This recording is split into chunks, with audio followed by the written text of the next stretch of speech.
In this video, I'm going to show you how to find projectiles in motion solutions to word problems using Desmos. So we're given a scenario. A skateboarder attempts a trick off of a ramp, launching into the air. Their height in feet above the ground after t seconds is given by this function, and you're going to enter the function onto line 1. Remember that all ordered pairs in this scenario are going to have the format of t, h of t, where t represents time and h of t represents the height.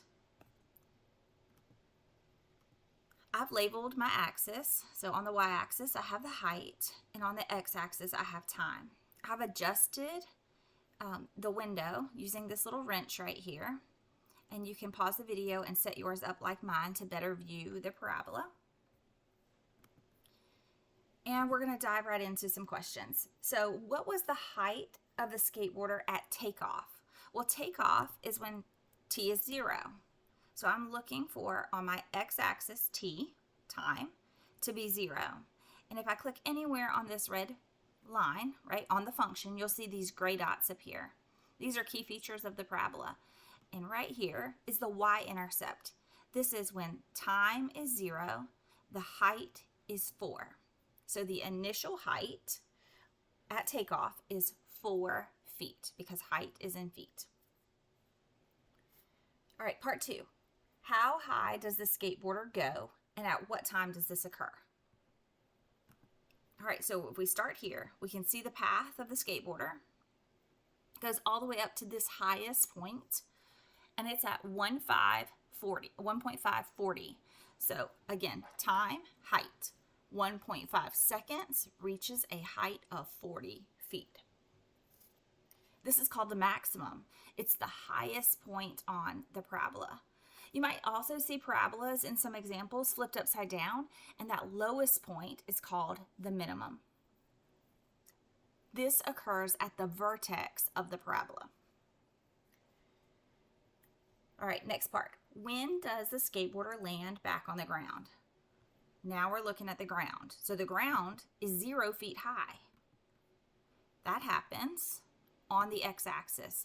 These key features are called x-intercepts. It's when the y value is 0. In our case, the height is 0. Now this happens twice, but we have to think about what's reasonable. If the skateboarder takes off at 0 seconds, 4 feet high, how can this happen? That would be negative time. That would be going backwards in time. So that doesn't really make sense for the context of this problem.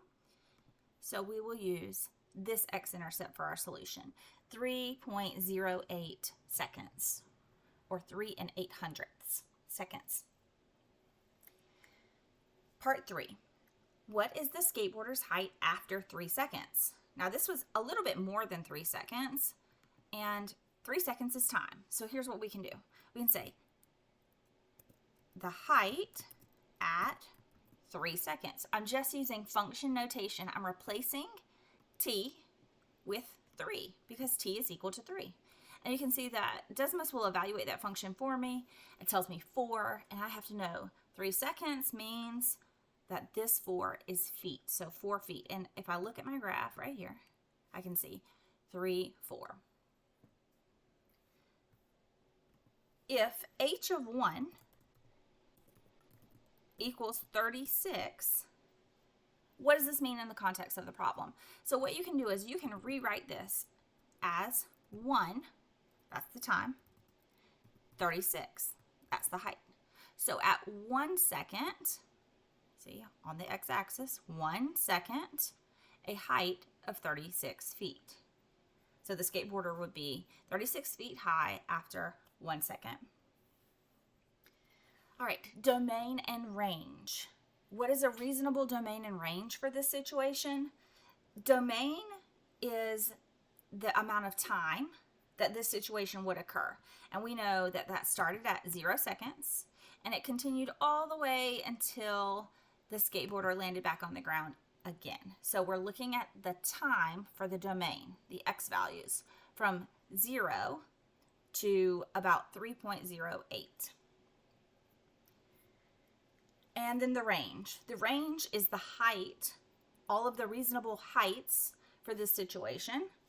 Well, he starts at a height of 4 feet, goes all the way up to 40 feet, and then comes back down to 0. So the range for this function would be 0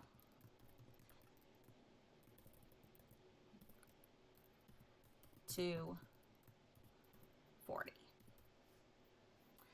All right, and that's how you do it with Desmos.